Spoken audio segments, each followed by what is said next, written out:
Terima kasih Al Ghifari dan selamat siang semuanya Bapak Ibu sekalian. Apa kabar? Baik, Alhamdulillah siang hari ini spesial sekali. Saya senang sekali bisa menemani Bapak Ibu sekalian di sini. Dan nanti saya akan mengundang beberapa narasumber yang luar biasa. Di mana dalam rangka peringatan Hari Jamu Nasional ke-18. Jamu sebagai lifestyle generasi muda. Siapa saja narasumber-narasumber saya yang nanti akan ngobrol bersama saya siang hari ini. Kali ini saya akan mengundang Bapak Joko Susilo dari Syariah Hotel Solo. Kemudian ada Bapak Stefanus Handoyo Saputro, beliau dari Gabungan Pengusaha Jamu Jawa Tengah. Dan ada juga Mbak Stefani Selina. Beliau ini adalah owner dari Jampi Jawi. Kami undang ketiga narasumber saya untuk naik ke stage dan kita akan ngobrol, kita akan kupas tuntas seperti apa perjalanan, kemudian kisah sukses, kemudian upaya-upaya selaku gabungan pengusaha Jamu Sukoharjo. Silakan Bapak.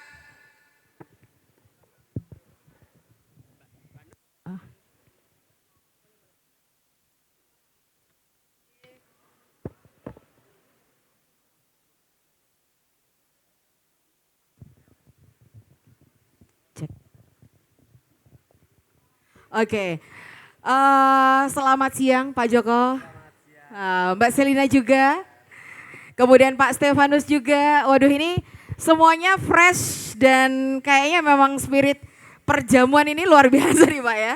Oke, baik. Yang pertama saya langsung karena kita waktunya terbatas juga gitu ya, saya langsung ke Pak Joko Susilo dulu dari Hotel Manager Syariah Hotel Solo. Pak, dari tadi pagi loh Pak. Persiapan subuh nih kayaknya ya. Sejak semalam ya Pak ya? Siap, dari kemarin sore kita sudah preparation.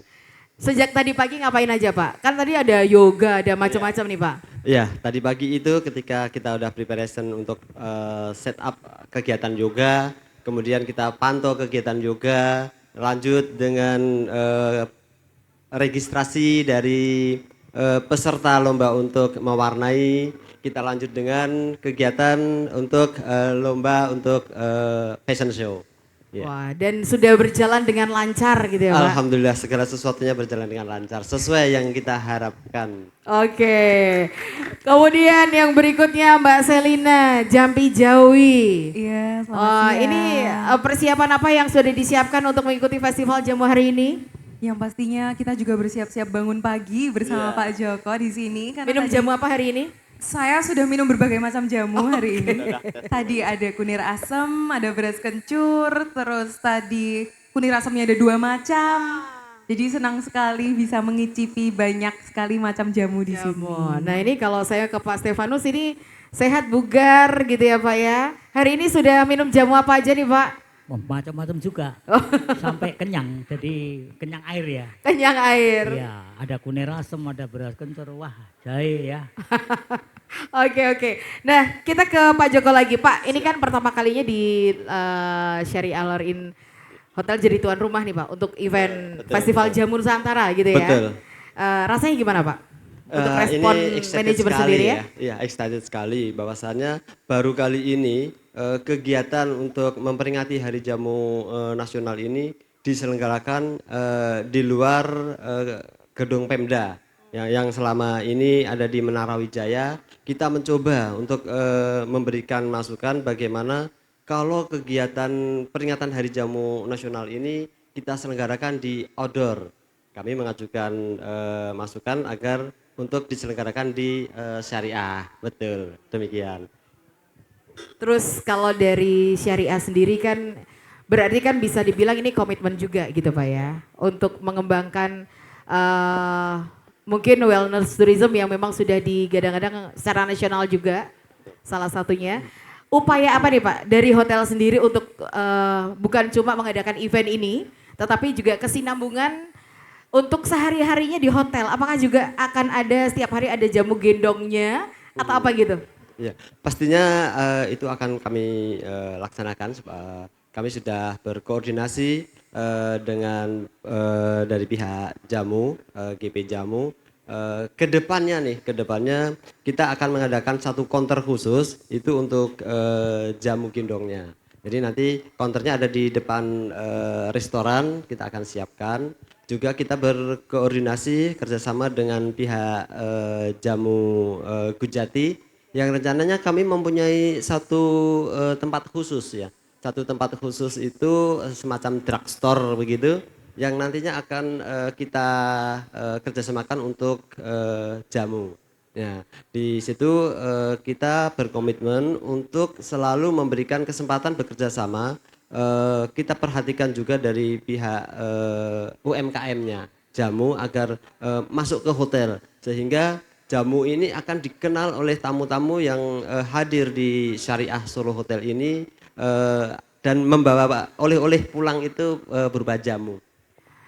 Cita-cita boleh tinggi dan tinggal eksekusinya nanti seperti apa Pak ya? Iya, konsistensinya begitu ya. Mohon doanya Oke. kita akan berjalan dengan baik. Baik. Nah dari Pak Joko Susilo saya mau bergeser ke payung besarnya pengusaha jamu di Jawa Tengah nih Pak ya. Pak Stefanus Handoyo Saputro. Nah Pak kalau melihat ini kan kolaborasi nih Pak. Pengusaha jamu, PHRI, Pemkab. Nah ini kalau dilihat sendiri seperti apa tanggapan dari gabungan pengusaha jamu Jawa Tengah? Iya, jadi kita mengadakan hari jamu itu setiap tahun. Memang kita adakan setiap tanggal 27 Mei. Kita dengan Pemkab Sukoharjo ini sudah ketiga kali ini. 2 kali berada di dalam gedung Menara Wijaya lantai 10. Auditoriumnya Pemkab ya, itu di situ. Kemudian setelah 2 kali kita lihat, wah kok indoor terus, coba kita outdoor. Sebetulnya kami akan melaksanakan hari jamu tahun ini ada di Taman Suryani. Taman Suryani itu di Sukoharjo juga. Di Gayam atau di mana itu tempatnya. Taman Suryani, tapi tiba-tiba ada penawaran dari Lorin Syariah untuk menawarkan bagaimana kalau hari jamu itu diadakan di Lorin. Wah saya sambut. Kalau outdoor loh, tapi bukan di dalam loh, outdoor. Ternyata betul-betul di outdoor ini diadakan. Bisa terrealisasi. Jadi ada kolaborasinya. Akhirnya dengan PHRI juga kita memang PHRI itu sudah kerjasama sejak tahun kemarin. Jadi bagaimana untuk mengembangkan UMKM jamu supaya jamu itu bisa masuk hotel sebagai welcome drink. Oke. Gitu. Dengan berbagai macam varian, jamu. Iya betul. Jamu ada yang pahitan, ada yang legen gitu ya Iya, Pak ya. iya. Aduh. Nah kalau tadi Sobat Solomas kita sudah ngobrol dari hotelnya, asosiasinya. Sekarang saya mau ke pengusahanya, pelakunya. Dimana di paling tengah ini ada Mbak Cantik, ini Mbak Stefani. Ini adalah owner dari Jampi Jawi ya Mbak ya. Oke. Iya betul. Masih fresh sekali, Terima cantik kasih. gitu ya. Kalau untuk keseruan dulu deh, tanggapannya bagaimana melihat keseruan hari ini? Jujur seru banget, gak expect ada banyak sekali adik-adik tadi yang kesini udah dandan cantik-cantik fashion show. Kemudian juga tadi katanya ada lomba mewarnai juga, terus habis itu ada banyak tarian. Jadi saya sebagai generasi muda juga lah ya bisa dibilang sangat bangga bisa membuat terlibat di acara yang bisa menaikkan dan mempromosikan budaya tradisi kita sendiri. Oke, sebagai Gen-Z pelaku bisnis perjamuan, jamu-jamuan, Mbak Stephanie merasa nggak sih istilahnya kayak apa sih yang bikin susah memperkenalkan jamu tradisional kepada anak-anak muda sekarang ini? Karena kan mungkin wah kalau jamu tuh identiknya sama yang tua-tua Iya, gitu ya. betul. Terus ada nggak Jambi Jawi ini kan juga cukup inovatif kalau saya lihat ya. Betul. Dengan kemasannya, dengan menyediakannya bagaimana begitu kan, jenisnya juga. Nah ini kalau dari Mbak Stefani sendiri seperti apa? Memperkenalkan jamu ke generasi muda, Gen Z. Oke, jadi memang Jambi Jawi itu dari awal kita pengen mengenalkan jamu untuk bahwa jamu itu tidak hanya untuk orang tua saja, tetapi juga untuk anak muda, buat anak-anak, segala usia semua bisa lah ya. Nah kalau untuk tantangannya sendiri memang tadi ya, kita tuh sebetulnya ingin membuat tradisi minum jamu tuh seperti orang minum kopi. Setiap hari orang bisa beli kopi atau setiap hari sekarang orang belinya ini ya, milk tea gitu ya. Nah ya. Benar-benar. Nah kita tuh ingin bukan menggeser ya, membuat tren baru atau lifestyle baru yang bisa dibilang sehat juga ya. Dimana para anak-anak muda, Gen Z itu juga bisa mulai terbiasa dengan minum jamu. Nah, kalau untuk tantangannya tadi benar, kalau misal jamu tuh kayak kesannya, ih kok pahit, atau mungkin terlalu tradisional. Nah, jadi sebagai pelaku usaha, sebagai anak muda juga saya mencoba untuk berpikir seperti mereka, oh memang dari secara kemasan, secara harga, secara cara penyampaiannya, mungkin cara marketingnya, sosial media, foto segala macam tuh kita memang harus betul-betul kemas dengan gayanya Gen Z juga gitu. Kekinian, estetik. Bener banget, estetik itu kan penting banget ya. Atau mungkin nanti diganti, anak-anak sekarang tuh mungkin kan lebih familiar dengan nama misalnya kunyit itu kunir dan lain sebagainya, mungkin dikasih apa ya istilahnya deskripsinya turmeric with apa gitu ya, kunir asam. Di Inggrisin gitu ya. Ini menu kita juga bunga telang tuh kita nggak ngomong ada bunga telang, ngomongnya coastal breeze. Wih, sudah menaikkan berapa ribu itu ya? Iya. Kalau bunga telang bisa Harganya bisa berapa? murah gitu ya. Kalau sudah diganti nama tuh kayaknya mungkin sudah ganti harga. Iya, maka dari itu, selain mengganti harga juga mengganti persepsi orang ya. Jadi ya memang PR kita, saya sebagai mungkin pengusaha dan juga teman-teman di sini yang datang sebagai pecinta jamu juga, PR-nya adalah ya mengkomunikasikan bahwa oh semua orang tuh boleh minum jamu dan jamu itu bisa dinikmati sehari-hari juga loh dengan enak gitu. Dan kayak dijadikan lifestyle. Betul Ah, sekali. Padahal dulu tuh lifestyle-nya tuh orang sudah minum jamu tuh tiap hari loh. Iya. Dengan jamu gendong. Betul. Tiap hari, kalau belum minum jamu atau misalkan waktu saya kecil setiap hari ada plastikan paling enggak kunyit asam sama beras kencur. Benar. Atau mungkin apa dengan apa gitu-gitu ya. Pasangan-pasangannya Iya ya. benar. Paitan sama legennya. Ya, tombone gitu Iya. ya. Oke. Nah saya mau ke Pak Stefanus. Pak Stefanus kalau Jambi Jawi sudah sangat sadar bahwa anak-anak sekarang kalau kita pengen menembus generasi muda atau anak muda itu harus dengan perubahan kemasan, cara penyampaian. Nah kalau dari GP Jamu Jateng sendiri seperti apa untuk misalnya mungkin kan banyak juga pengusaha-pengusaha jamu yang masih di jalur tradisional gitu ya. Nah kalau dari Pak Stefanus sendiri seperti apa untuk pengembangan jamu sendiri? Iya, jadi ini kan jamu sebagai lifestyle generasi muda, anak-anak muda. Jadi kita ini kurang mengedukasi kepada anak muda untuk mengenalkan jamu ini loh, secara kurang mengedukasi. Sehingga jamu itu hanya diminati oleh orang-orang tua, orang anak muda kurang. Padahal sebetulnya bisa dengan avocato, kopi dengan es krim. Itu kenapa enggak bisa? Kafe-kafe jamu kan buatnya dengan kunyit asam dengan es krim. Itu kan mungkin dibuat oleh Jambi Jawi juga. Oh, tapi matching Mbak, matching nggak? Atau dari Matching. matching? Bisa juga. Ada. Iya, Oke. di situ. Jadi memang sebetulnya supaya anak-anak muda itu suka kunyit asam squash. Itu sebetulnya ada. Oh enak juga ya. Enak Tapi nanti juga. nggak mengurangi khasiatnya Iya, kalau jadi iya. squash. Jadi perlu didorong itu supaya pengusaha ini juga berinovasi untuk mengikuti perkembangan zaman. Iya, toh? Iya, Kalau betul. Tidak berinovasi ya sudah ketinggalan. Sekarang pasarnya ini memang pasar generasi muda. Iya. Dari jumlah penduduk Indonesia itu paling banyak kan Gen Z.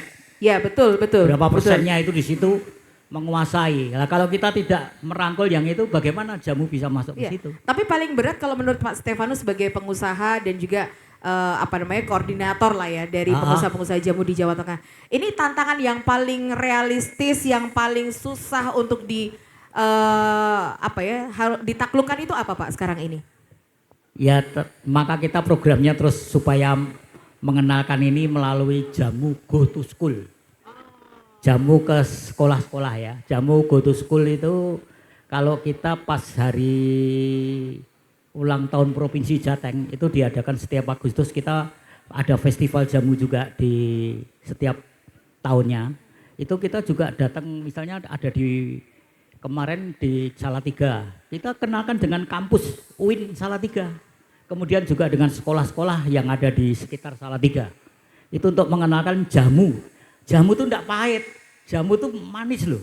Ada kunyit asem, beras kencur, dan sebagainya. Kadang-kadang anak-anak itu kan ngertinya jamu itu kuno, pahit pasti seperti itu. Padahal bukan. Berarti mungkin belum optimal aja pengolahannya gitu Pak ya? Pengolahannya. Makanya kita harus mendorong industri-industri jamu juga untuk inovasi kemasan supaya menarik anak generasi muda itu seperti apa. Kalau kita lihat di kafe-kafe yang baru itu ada es dawet modelnya enggak seperti es dawet pasar gede loh. Lain loh. Es dawetnya modelnya pakai piring begitu hanya bunderan gitu sama kelapa gitu. Coba lihat itu. Tapi rasanya es dawet. Rasanya es dawet. Itu kan inovasi. Iya. Ini kepada anak muda tentunya jamu juga dibikin seperti itu harusnya. Oke. Iya, Nah, kalau Mbak Stefani dari statement dari Pak Stefanus tadi, perlu inovasi-inovasi gitu ya supaya anak muda itu kalau mau minum jamu enggak kesannya kuno, tua dan lain sebagainya. Inovasi apa yang sudah diberikan atau yang sudah dicoba dilakukan oleh Jambi Jawi? Oke, yang paling pertama tadi ya, tadi avogato itu tadi kan es krim sama kopi. Kalau di Jambi Jawi ada es krim sama beras kencur, es krim sama kunir asem. Jadi pesan es krim terus toppingnya bebas mau pakai apa, gitu ada. Terus yang kedua kita ada juga namanya beras kencur next level. Nah itu beras kencur, terus kita kasih foam susu di atasnya, terus habis itu ada karamel kayak kita torch gitu, supaya nanti ada karamelnya untuk manis-manisnya. Itu ada juga. Selain itu kita juga ada gula asam next level gitu. Itu juga sama, gula asam ditambahin tonic water atau soda water. Jadi lebih seger lagi itu gula asamnya, sama ada karamelnya juga. Jadi memang sudah melakukan berbagai macam inovasi dan kita selalu menginovasi lagi. Kemarin kita juga habis nyoba-nyoba sama tim, gimana ya kalau misalnya gula asam tambah espresso atau apalagi nanti tambah espresso atau pokoknya kita terus mencoba untuk mencari tahu, oh ini kayaknya menarik, itu kayaknya menarik dan yang pasti sih kita tidak mau ketinggalan zaman gitu lah. Oke. Ya. Mbak Steph, kalau di Jambi Jawi sendiri sekarang ini yang paling disukai menu apa? Sebenarnya tetap sama seperti kalau misalnya tadi kayaknya ada yang tanya-tanya, oh suka jamu apa? Menu aman kayaknya beras kencur sama gula asem ya? Benar. Jadi yang paling pertama memang tetap beras kencur, terus yang kedua yang tadi saya bilang coastal breeze itu yang bunga telang. Bunga telang. Iya, dua itu memang favorit. Mungkin karena memang sekarang cari beras kencur mungkin tidak semudah itu ya. Mbok jamu kan sudah tidak keliling setiap hari. Jadi orang wah kangen mungkin ya, ingin nostalgia waktu masa kecil. Tapi kalau misalnya yang pengen jamu tapi yang enggak jamu banget ke Coastal Breeze gitu. Oke, berarti yang minuman kekinian tapi masih tetap berkhasiat. Ada Betul khasiat sekali, kesehatannya iya. gitu ya. Ini dicocok sekali kalau digabungkan sama healthy lifestyle sekarang ini. Banyak anak-anak muda ini kayaknya menyerang semua kalangan ya. Mereka suka olahraga, kemudian makanan-makanan sehat, healthy food juga sangat tren sekarang ini. Nah ini kalau dari Pak Joko inovasi ataupun nge-grab seperti ini apa yang akan dilakukan sama Syariah Hotel? Ini kan udah ada pengusaha gabungan pengusahanya, ada istilahnya ada pengusaha jamunya. Kemudian ini ada hotel tuh kan tempat-tempat yang sangat bisa dibilang sangat cair untuk apa ya inovasi-inovasi. Loh ternyata dibikin sama Syariah Hotel nih. Nah ini kalau dari Syariah seperti apa? Izin, kalau dari syariah itu memang kita sudah mencoba untuk berinovasi, terutama mengeblend ya, namanya kita mencoba untuk mixologi, itu mengeblend antara jamu dengan kopi. Ya, mungkin nanti kita akan praktekkan di sini bagaimana kita membuat agar Gen Z ini itu merasakan kopi tapi ada jamunya. Ya, nanti mungkin persentasenya sekitar 70 rasa kopi dengan 30-nya adalah jamu. Ya, sehingga yang dinikmati itu adalah kekuatan rasa sehat. Kalau kopi itu menimbulkan rasa kuat, strong gitu ya. Tapi kalau jamu kan menimbulkan rasa sehat. Jadi kita blend antara kopi dengan jamu agar kekuatan akan rasa sehatnya itu ada, tercipta. Gitu. Jadi untuk hotel sendiri sebenarnya kami juga sudah menjalankan terutama di Lorin itu ada yang namanya lounge ya, Lorin Lounge ya. Cafe Lounge di Lorin kita juga sudah ada baristanya tersendiri. Di Syariah kita juga ada baristanya tersendiri. Jadi nanti kita akan coba praktekkan, kita tunjukkan bagaimana itu mixologi, ngeblend antara kopi dengan jamu. Gitu, itu inovasi yang sangat menarik buat kaula muda. Karena kan kalau kopi kita sudah kenal barista. Kemudian kalau ada juga teh itu diganti campur-campur juga sekarang sudah ada. Berarti nanti tren berikutnya adalah mencampur-campur jamu. Iya. Kayaknya ya. Tapi mungkin jamu tuh kan berbagai macam, ada yang jamu seduh, ada yang jamu apa namanya ditumbuk. Kemudian mungkin ada nggak sih kalau coklat kopi kan ada yang di brew, di apa ya? Direndam atau diambil sari-sarinya aja. Nah kalau dari jamu sendiri ada nggak yang tekniknya seperti itu? Kalau katakanlah cold and brew itu kan direndam pakai air dingin kan, nggak diseduh gitu. Kalau untuk jamu sendiri ada nggak sih Mbak teknik kayak gitu, Mbak Stefani? Kalau misalnya diseduh pakai air dingin, sebenarnya kita belum explore sampai situ. Tapi kalau diseduh, kebanyakan kita masih yang mirip tadi yang seperti teh, seperti itu. Atau mungkin dicampurkan dengan kopi, itu juga banyak. Nah untuk yang mixology yang mengarah ke cold brew itu tuh yang kita masih Belum mencoba. dieksplor. Iya, masih belum dieksplor. Ya siapa tahu nanti bisa memunculkan apa ya kayak wah ternyata rasanya begini Iya, ya, sensasi beda. Sebenarnya tapi saya pernah sih waktu di Jakarta itu saya menemukan juga tempat yang melakukan cold brew kunyit asem gitu. Jadi sama mereka si kunyit dikeringkan kemudian di cold brew seperti itu ya, terus di drip gitu ya, menunggu sampai dia menetes-netes.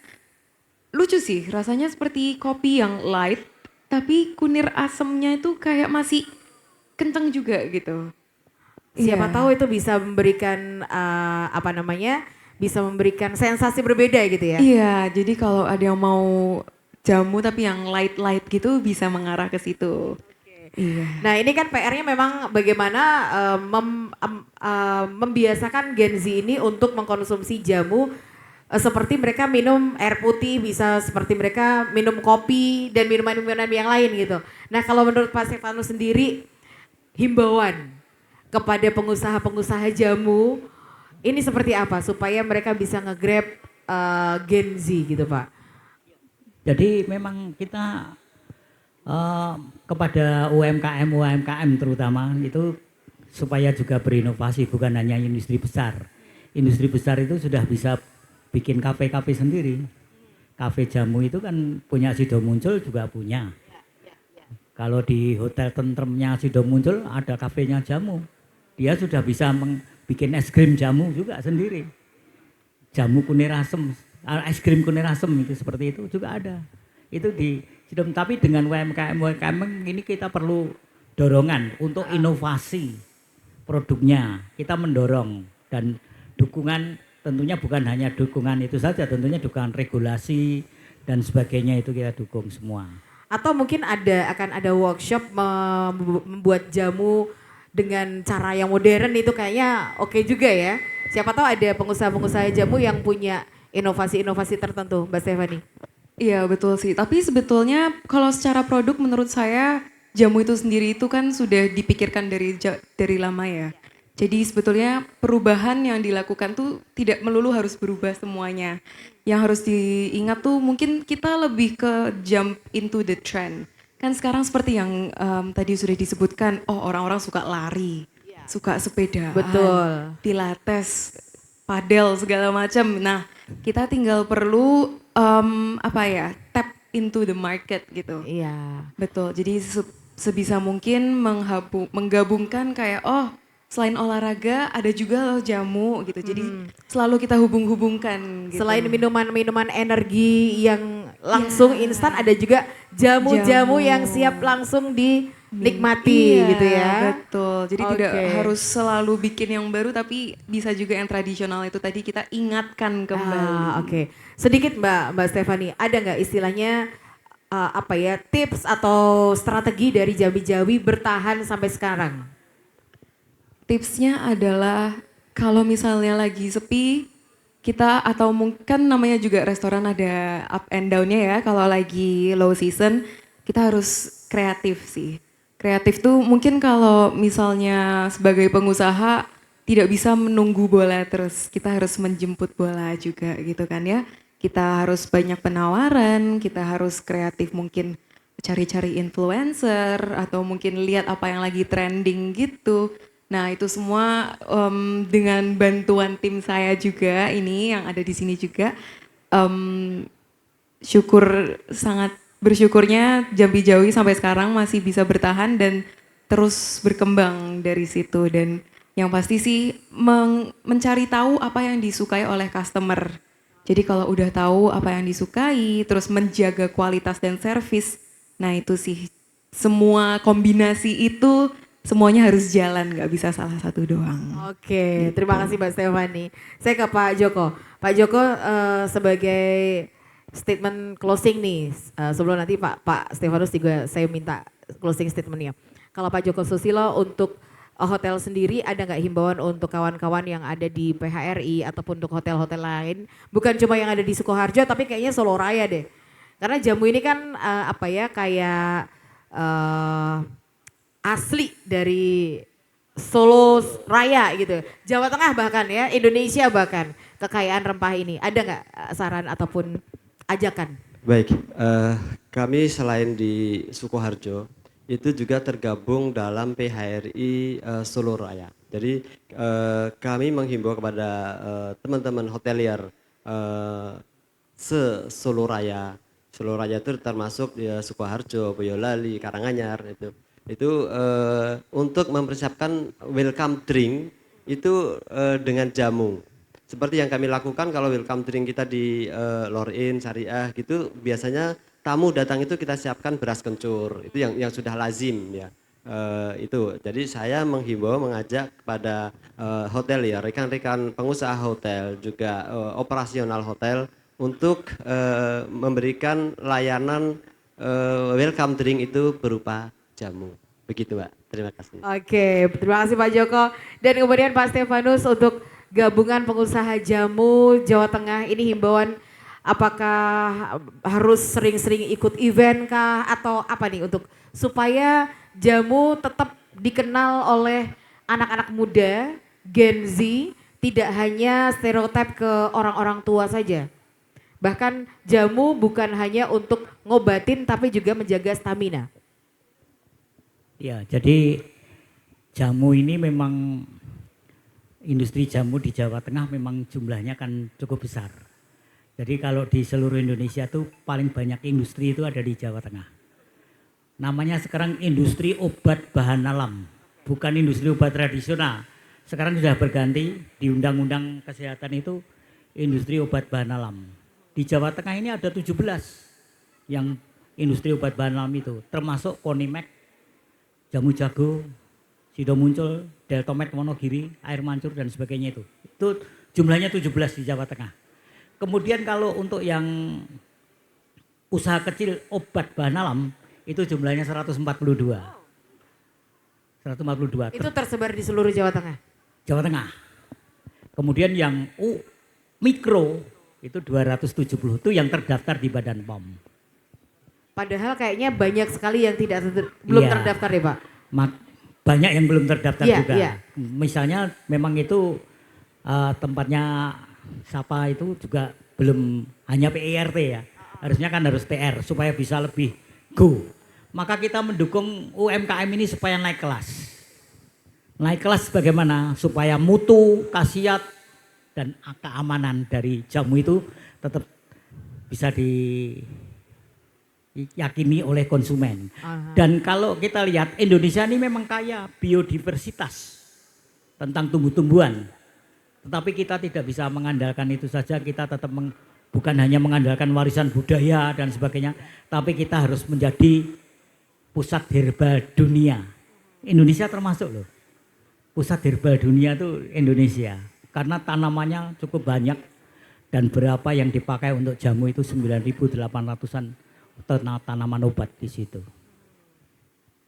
Oke, jadi memang sebenarnya kalau bisa dilihat kekayaan Indonesia ini memang luar biasa dan leluhur kita, pendahulu-pendahulu kita tuh sudah mempunyai rumus dan sudah mempunyai obat-obatan sendiri untuk menjadi penyembuh gitu ketika sakit gitu ya. Dan itu adalah jamu. Tinggal bagaimana tantangannya adalah dari para pengusaha atau dari instansi lain bisa saling menopang dan juga saling mendukung begitu ya. Salah satunya kolaborasi Bu. Kolaborasi. Ya, kolaborasi antara akademisi. Ya. Jadi kita perlu peneliti dan inovasi itu dari akademisi.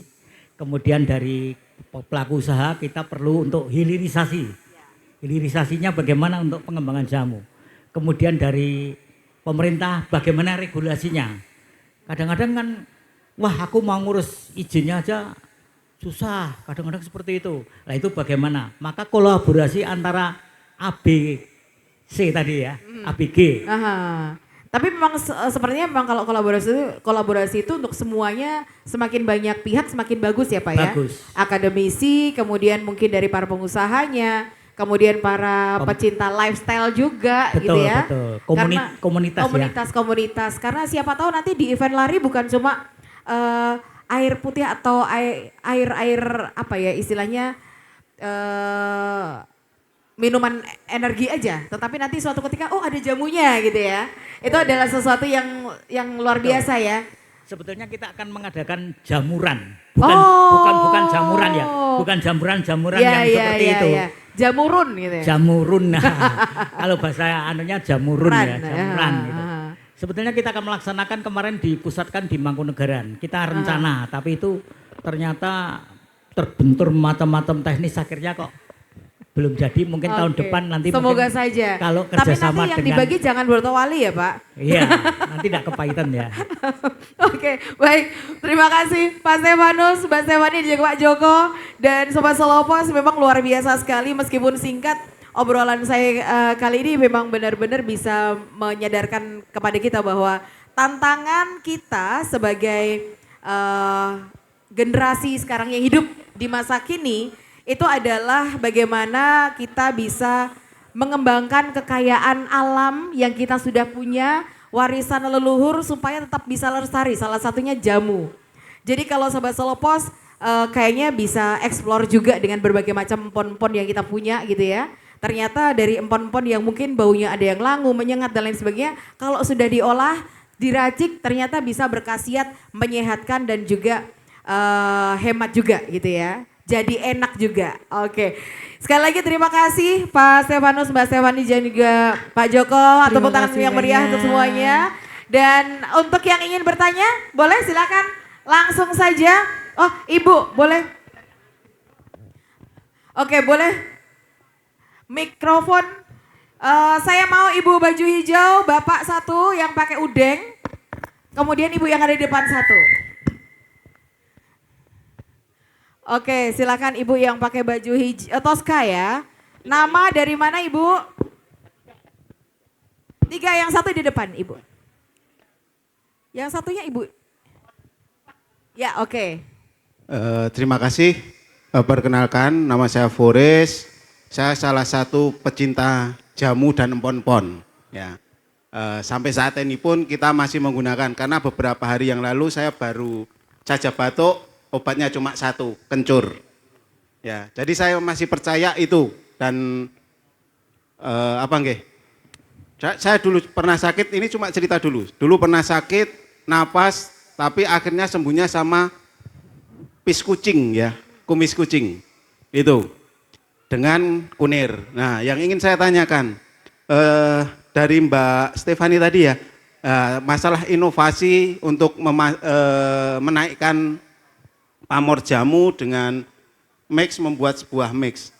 Yang ingin saya tanyakan, apakah nanti dengan mix itu jamu dengan tadi es krim seperti itu, apakah nanti tidak membuat manfaat atau kegunaan dari empon-pot yang sudah begitu begitu manjur, itu masih tetap bermanfaat atau malah berkurang? Karena takutnya yaitu tadi, karena saya juga sudah mengalami sendiri dengan jamu seperti itu, empon-empon dengan khasiatnya yang luar biasa.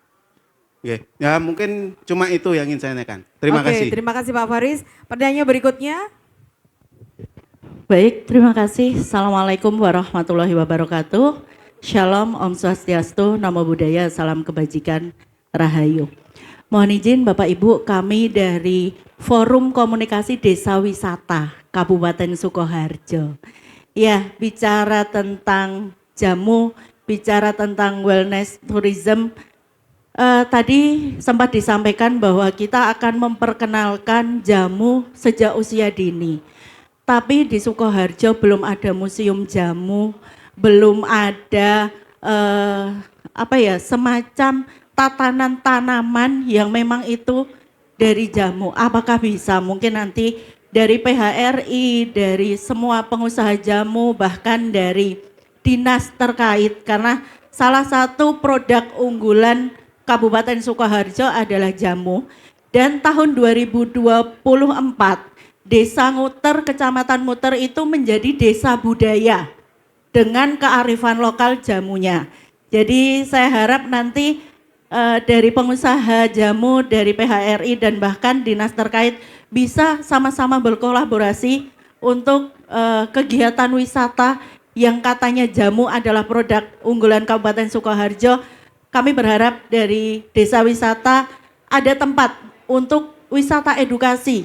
Jadi anak-anak bisa berkunjung, entah itu bisa di area hotel atau mungkin di salah satu tanah milik Pemda. Dan saya yakin para pengusaha jamu juga akan bisa mengusahakan untuk punya mini museum jamu. Dari mulai peralatannya dan bahkan dari empon-emponnya.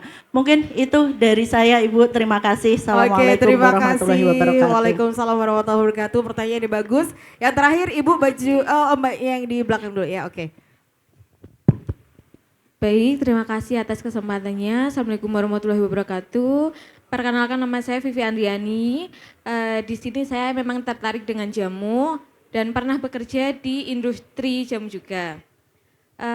Mengingat produk jamu yang banyak inovasinya, mulai dari yang langsung seduh ataupun produk yang lain, itu jika ada yang tetap memilih pengolahan jamu manual, itu lebih baik langsung direbus seperti jahe, kunyit, serai dan lain-lain, atau dalam bentuk simplisia yang diseduh gitu.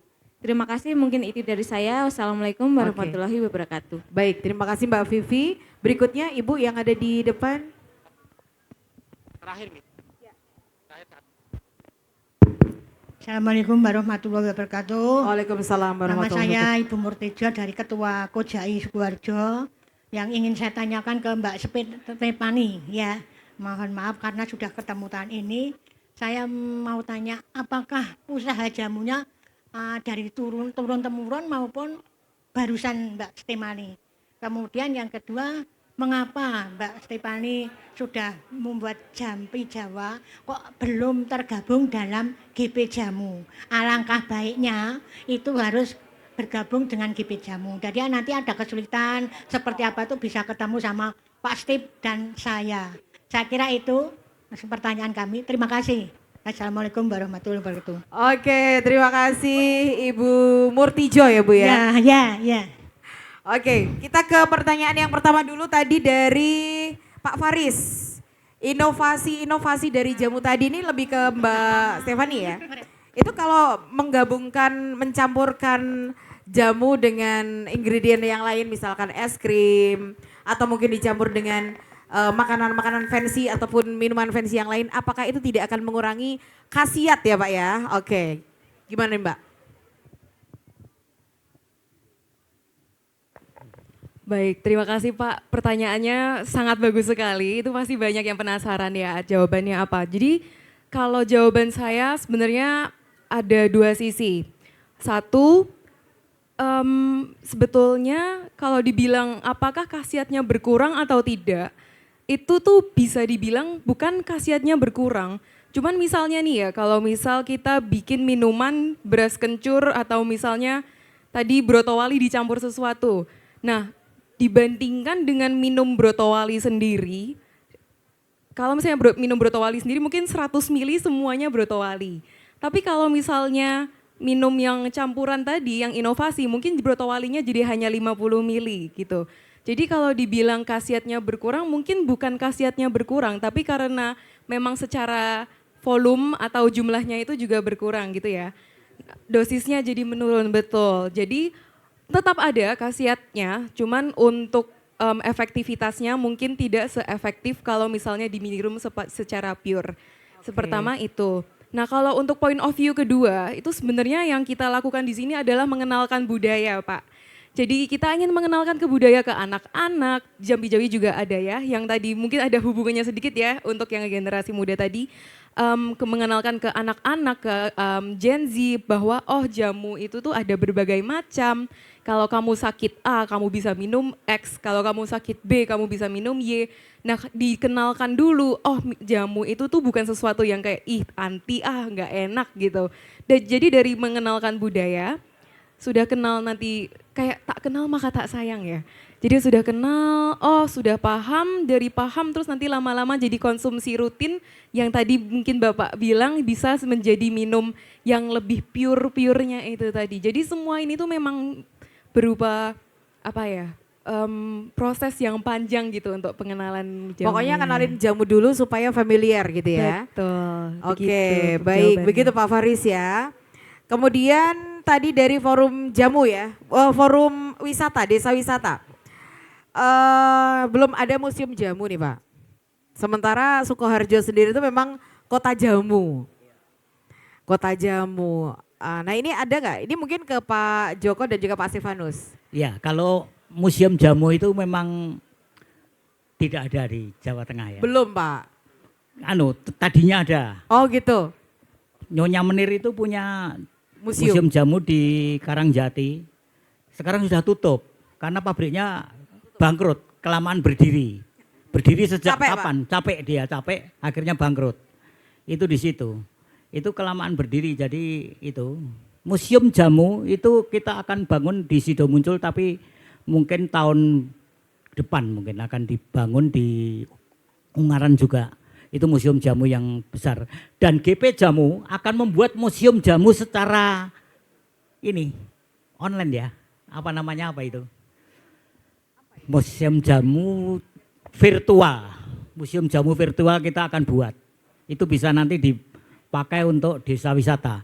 Desa wisata di Indonesia ini ada jumlahnya sekitar 6.100 kurang lebih. Dan hanya beberapa yang desa wisata yang diakui oleh UNESCO loh. Sudah punya loh. Ada beberapa desa wisata sudah UNESCO. Kementerian Pertanian juga sudah ada program sebetulnya. Kalau punya tanah 5 hektar di daerah misalnya Tawangsari, Weru atau mana di Sukoharjo itu bisa juga itu nanti desa wisata dengan penanaman tanaman obat dan sebagainya nanti bisa dikembangkan untuk masyarakat sekitar. Jadi pemberdayaan warga masyarakat. Itu bisa dikembangkan. Itu melalui desa wisata. Lah memang Sukoharjo memang disebut desa wisata jamu. Memang jamunya memang terkenalnya Unggul, sampai dimuter aja pasar jamu itu. Iya. Dan mbok-mbok jamunya juga banyaknya dimuter. Oke, tapi kan yang diinginkan tadi ada wisata edukasinya supaya Betul. orang-orang anak-anak ini lebih happy gitu. Cara bikin jamu begini. Oh, ini adalah daun apa gitu ya. Iya. Sekarang ternyata yang jadi tanaman itu juga punya khasiat ternyata gitu-gitu ya. Mungkin yang dimaksudkan gitu ya Bu ya. Iya, Supaya orang tuh lebih ngeh, oh ini tanaman cabai puyang ini, oh ini tanaman apa gitu. Mungkin Iya. kalau sekarang kan kita tahunya serba instan. Iya. Semuanya instan gitu ya. Iya. Oke, nah kemudian kalau dari sisi hotel sendiri Pak, ini kan kans juga nih. Ini kesempatan juga siapa tahu dari Syariah dan Lorin juga. Oke. Karena kami punya lahan yang luar biasa luas sekian hektar gitu ya. Siapa tahu bisa ada toga, tanaman obat keluarga atau tanaman-tanaman jamu bisa dikoleksi. Ada greenhouse-nya mungkin. Bagus sekali ini. Satu, ini bisa menjadi wisata edukasi. Kalau sudah biasa, itu hotel-hotel melakukan wisata edukasi, itu anak-anak diajarkan bagaimana menanam padi. Nah, mungkin ini adalah inovasi lagi ya, untuk mengenalkan lebih dini bagi anak-anak untuk kita edukasi, kita ajarkan terkait dengan jenis tanaman obat. Ya, ini bagus sekali, terima kasih masukannya. Jadi nanti akan coba kita sampaikan kepada untuk PHRI ya, PHRI agar hotel itu di samping menyelenggarakan kegiatan kesehariannya juga untuk menggrab market baru ini nanti untuk anak-anak sekolah itu bisa menyelenggarakan edukasi tanaman obat. Ya, ini bagus sekali, terima kasih. Yang kedua, mungkin kami juga nanti akan masukkan juga kepada untuk dinas terkait ya, mungkin di Stambun gitu, terkait dengan adanya edukasi tanaman obat untuk desa wisata. Ya, yang tadi disampaikan Ibu bahwasannya tanaman obat untuk di Sukoharjo sendiri masih kurang. Nah, ini alangkah baiknya nanti ada satu lahan khusus untuk berwisata terkait dengan tanaman obat. Mungkin itu yang nanti ada dua hal yang akan kami garis bawahi itu Bu. Terima kasih satu masukannya. Yang kedua nanti saran untuk PHRI bagaimana agar bisa berkolaborasi, kembali lagi berkolaborasi dengan dinas terkait untuk menyelenggarakan bagaimana mengedukasi desa wisata itu menjadi desa wisata tanaman obat. Demikian. Terima kasih. Oke, kita tunggu ya Bu ya. Siapa tahu Syariah dan juga Lorin bisa merealisasikan gitu ya. Oke, nah ini pertanyaan Mbak Vivi tadi. Mbak Vivi tanya, kalau untuk jamu ini paling tepat itu paling khasiat yang paling bagus itu diapain Mbak? Apakah diseduh atau ditumbuk atau dijadikan bubuk atau apa nih? Ini mungkin Pak Stefanus dan juga Mbak Stefani nih. Oke, terima kasih pertanyaannya, sangat spesifik ya. Kalau sebetulnya sih ini juga ada dua sisi ya. Jadi kalau misalnya jahe, kunyit, temulawak yang fresh, itu bisa dibilang senyawa-senyawa aktifnya itu juga semuanya masih lebih fresh dan masih lebih banyak lah ya kandungannya. Maka kalau memang misalnya akses ke tanaman yang masih fresh itu tadi ada, maka akan lebih baik mengkonsumsi yang masih basah ya atau yang fresh. Tetapi kalau misalnya minum yang keringan diseduh atau disebut simplicia itu tadi, itu tidak berarti kandungannya itu hilang. Karena dengan proses pengeringan atau ya itu tadi menjadi simplicia itu dengan proses yang benar, itu tuh senyawa-senyawa zat aktifnya tuh juga masih terkandung di dalam sana. Hanya saja kenapa dikeringkan itu karena ada beberapa orang yang mungkin akses terhadap tanaman-tanaman fresh itu susah nyarinya. apalagi mau traveling seperti itu, atau kalau misalnya mau mencampur-campur mungkin lebih simple gitu, jadi lebih praktis. Nah itu jadi lebih mudah saja dilakukan. Tapi kalau untuk jawabannya, dua-duanya itu yang pasti masih ada khasiatnya, hanya saja tergantung tadi aksesnya itu ya. Oke. Itu dari saya, mungkin dari Pak Stefanus mau Tambahan Pak menambahkan? Stefanus sudah cukup ya? Oke, pertanyaan yang terakhir Mbak Steph, Jawi-Jawi itu Anda pewaris atau perintis sih sebenarnya? Dan apakah sudah masuk ke GP Jamu juga atau gimana nih gimana? Silakan. Oke, jawabannya adalah sebetulnya Jampi Jawi sendiri baru 3 tahun, 4 tahun belakang ini Bu. Perintis berarti? Iya, Oke. perintis. Iya, terima kasih. Dan apakah sudah ikut GP Jamu? Jawabannya tadi barusan direkrut sama Bapak Sudah. Stefanus. Jadi sudah ikut berarti sekarang. berarti per hari ini sudah jadi Iya. anggota GP Jamu Ibu. Oke. Iya. Oke, tepuk tangan dong semuanya. Jangan lupa hadiahnya nanti sudah diterima Ibu hadiahnya. Oke, baik-baik.